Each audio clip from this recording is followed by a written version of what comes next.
caro. Aliás, vai ficar muito caro a recuperação, o reparo do acidente que ontem parou a maior cidade da América Latina. Um negócio inacreditável. Parou e deixou todo mundo petrificado. O que aconteceu?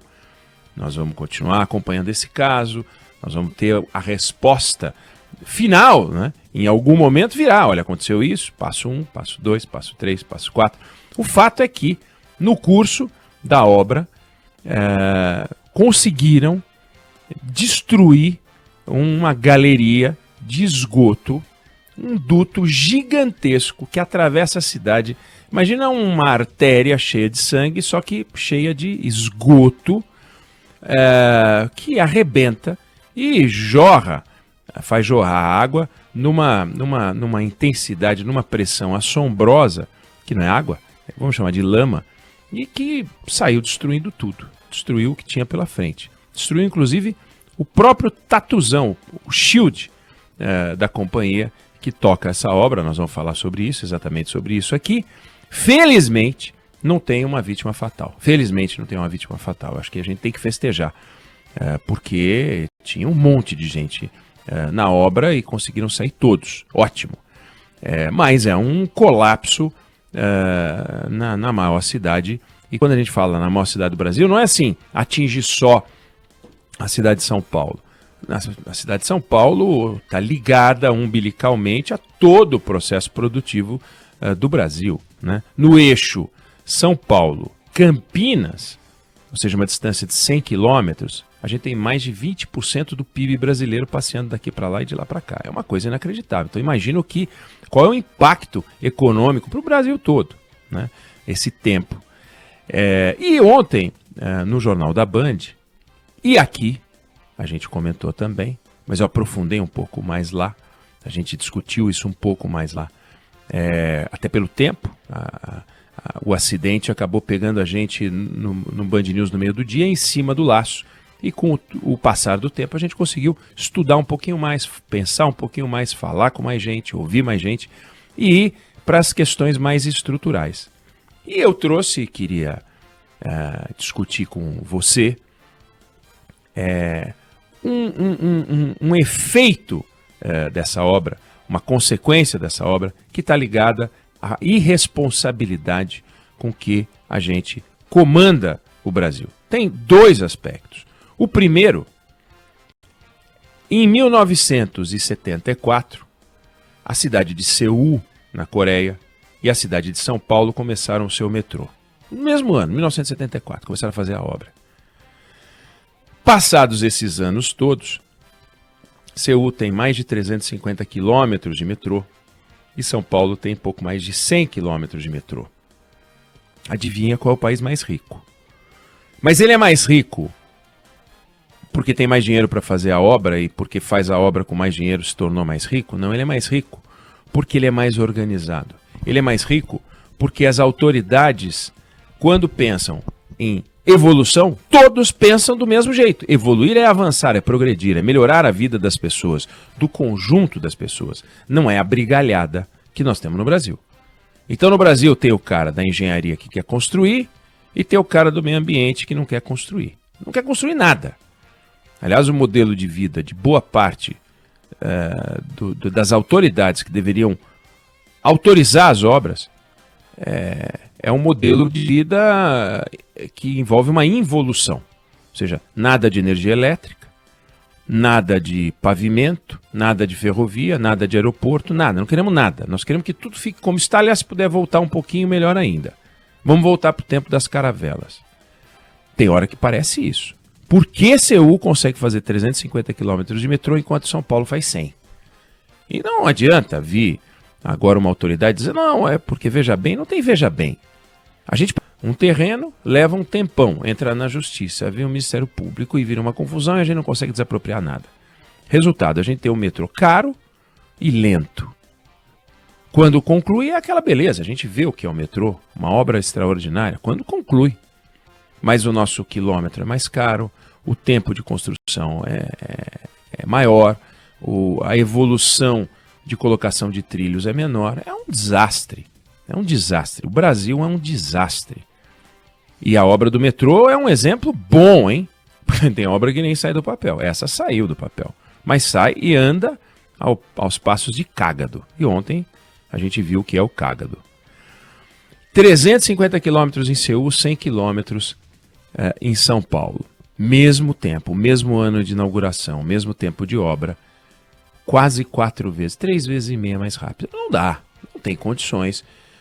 Uma cidade como a de São Paulo, e você vai ter isso no Rio, você vai ter isso em Belo Horizonte, você vai ter isso no Recife, você vai ter isso em Brasília, você vai ter isso em todas as cidades que estão discutindo obras de metrô, ou trilho, ou não, sem trilho, BRT, é a mesma confusão sempre. É uma novela. Aí o TCU vai lá e descobre obras paradas, aí param a obra que está andando, aí anda a obra que está parada e aí para a obra que está... Né? É um desastre. O Brasil, nesse campo, é um desastre retumbante. E é incrível que o PIB consiga superar isso tudo, que a economia consiga superar isso tudo, que os empresários consigam superar isso tudo. É incrível que o Brasil seja essa pujança do agronegócio, que depende de infraestrutura, mas não tem ferrovia, o escoamento é um desastre, qualquer obra em porto é uma novela, enfim. E aí essa obra que deveria, essa linha 6, que deveria estar pronta em 2020, em 2022 ela sofre esse baque e deve ficar pronta daqui 3 ou 4 anos, então 5 anos de atraso para essa linha. Linha que ficou parada, totalmente parada entre 2016 e 2020. Nada aconteceu. Primeira obra feita por PPP, parceria público-privada. Um consórcio se encarrega de tocar a obra, recebe o dinheiro do governo e toca tudo. Não tem que ficar fazendo... Quem faz a licitação é o consórcio. Aí havia um consórcio formado por empresas brasileiras que foram abatidas na Lava Jato. Foram destruídas financeiramente na Lava Jato. Foram transformadas em microempresas comparadas ao colosso que elas eram.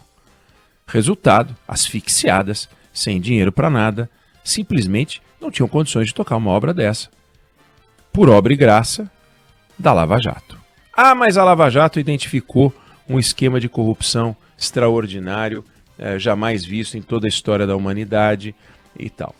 Não há a menor dúvida de que não há uma prática mais danosa para o mercado do que crescer à base de corrupção. Não tem como. Daí porque foi importante haver uma investigação e a identificação de crimes descarados na Lava Jato.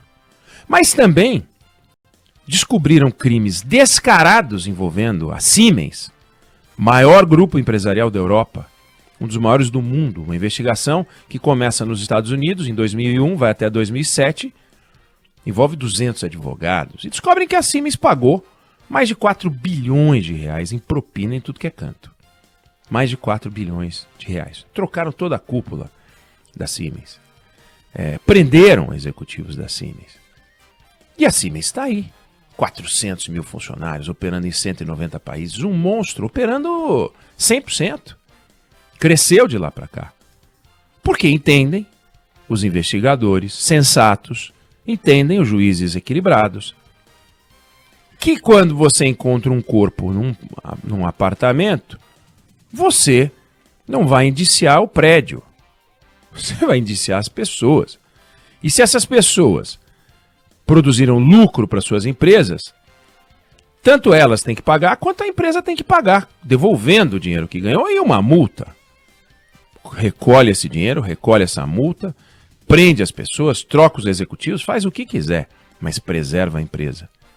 Preserva os empregos. A turma do macacão não tem nada a ver com isso. E no Brasil, no entanto, as empresas da Lava Jato foram tratadas como organizações criminosas. Uma empresa não pode ser criminosa por definição. Uma empresa é um conjunto de estatutos, regras e processos. As pessoas que comandam os estatutos, as regras e os processos podem aprontar e tem que pagar por isso. Trocasse, todos mandasse vender o controle, fizesse o que quisesse fazer. Nós tivemos isso quando os bancos, alguns bancos aprontaram no Brasil, trocaram o comando, mandaram vender, e venderam, passaram o banco para outro dono. E o banco estava funcionando normal. Porque o correntista não tem culpa, porque o gerente não tem culpa, porque a economia não tem culpa, porque o país não tem culpa. Não dá para culpar o país. Resultado, destruíram a construção pesada no Brasil. Aí vão dizer que isso é um absurdo. Sérgio Moro deu entrevista no Canal Livre e disse que não. O que destruiu a companhia foi a corrupção. Não há dúvida que a corrupção tem que ser punida. Mas a corrupção tem que ser punida, não a empresa. Bom, resultado de 2016 a 2020, a consequência para nós, cidadãos, foi a paralisação desta e de várias outras obras no Brasil. Quem pagou o preço? Foram os executivos? Não, quem pagou o preço foi o cidadão, foi a sociedade. Essa obra ficou parada. E o que aconteceu? O governo do estado de São Paulo, o metrô, resolveu entregar essa obra para um outro consórcio que assumiu a PPP, um consórcio liderado por uma empresa espanhola, um grupo chamado Acciona. Acciona. É um grupo limpinho, que veio diretamente dos céus, os anjinhos com as pombas da paz, que a Débora fez com a mãozinha. Não. É um grupo que tem suas capivaras. É um grupo que tem suas capivaras.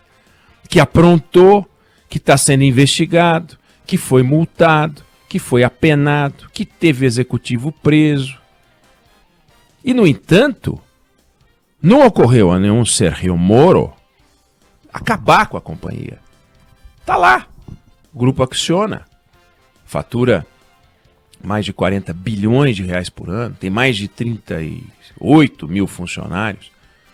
Fez uma obra monstro no Canadá e faz uma mega obra que é a linha 6 do metrô, que coloca em todos os seus documentos esta obra de infraestrutura em Brasil, uma das maiores obras de nosso cadastro. Eles têm o maior orgulho dessa obra. E estão aí, com suas capivaras. Numa das capivaras, eles estavam construindo uma plataforma, fazendo uma obra numa plataforma logística na Espanha, que é uma das maiores plataformas logísticas da Europa, perto do aeroporto de Zaragoza. Então lá tem o aeroporto, aí tem ferrovia, tem estrada, e tem que fazer uma urbanização que coube a Acciona.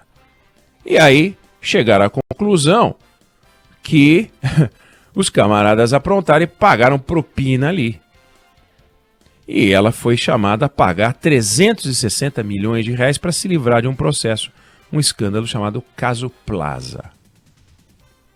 Mas é o único? Não, não é o único, não.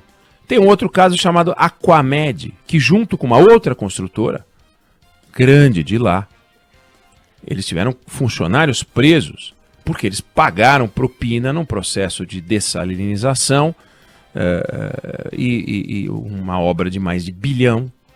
Estão lá respondendo a um juiz chamado Manuel García Castellón, que é o moro deles, e que está lá investigando.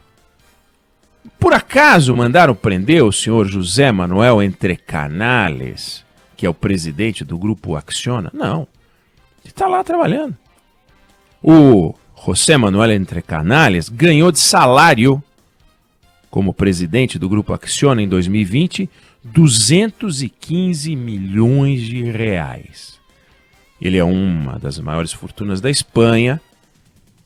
E, no ano passado, ganhou o prêmio de personalidade do ano da Câmara Espanhola no Brasil. Junto, como personalidade espanhola e como personalidade brasileira, ganhou o Sérgio Rial, presidente do Santander. Um evento, em novembro do ano passado, que contou com a presença do ministro Tarcísio, da Infraestrutura do Brasil, do ministro Carlos França, que é das Relações Exteriores. Não ocorreu ao juiz Castellón pedir a prisão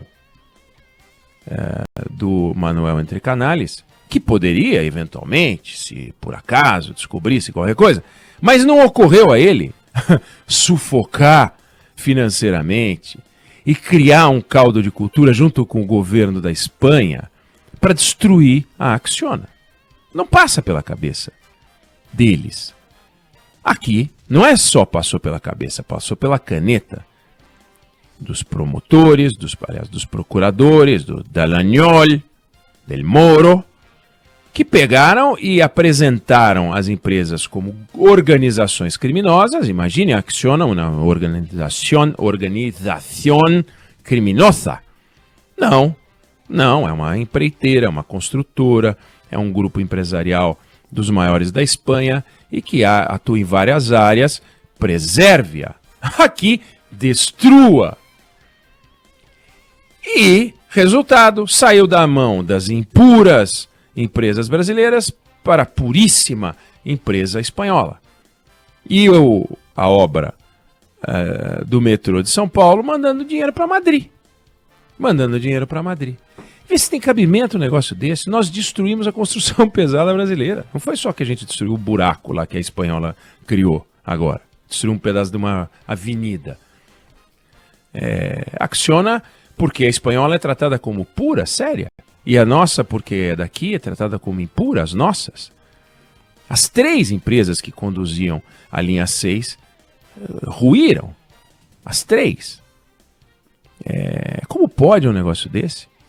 Quantos milhares de empregos? Aliás, centenas de milhares de empregos. Um grupo tinha 30 mil funcionários, o outro tinha mais de 100 mil funcionários, o outro tinha outro tanto também desse tamanho. Nós estamos falando de 200 mil funcionários diretos que consumiam, trabalhavam, davam expediente. Não era 200 mil bandidos. Então, se a gente não parar para pensar nisso, e esse acidente nos permite pensar nisso, porque o grupo Acciona não é bandido, mas também não eram organizações criminosas as empresas daqui. Havia entre os líderes dessas empresas pessoas que cometeram delitos pelos quais tinham que pagar. Ponto. E a empresa tinha que pagar. Ponto. O resto é o que a gente pode fazer para que a nova gestão consiga sobreviver e salvar a companhia, como a Siemens, como a Acciona, como outras tantas empresas, Volkswagen, que responderam a processos com denúncias de corrupção e irregularidade e não foram mandadas à breca. Então fica, primeiro, esse recado de como a gente é lento, como a gente é ruim, como a gente atravanca tudo. A Marginal em São Paulo, que hoje está atravancada, é um símbolo de um Brasil atravancado, que consegue construir o metrô a 1/3 da velocidade do metrô coreano, de Seul. E, ao mesmo tempo, uma estrutura de poder no Brasil que condena o capitalismo, que condena a iniciativa privada e que sufoca a iniciativa privada e que não aceita a ideia de que é possível separar o joio do trigo, tem que botar tudo no lixo. Já na Espanha é diferente. Então vamos continuar mandando dinheiro para a Espanha ou para outros países. Acho que a gente tem que pensar sobre isso.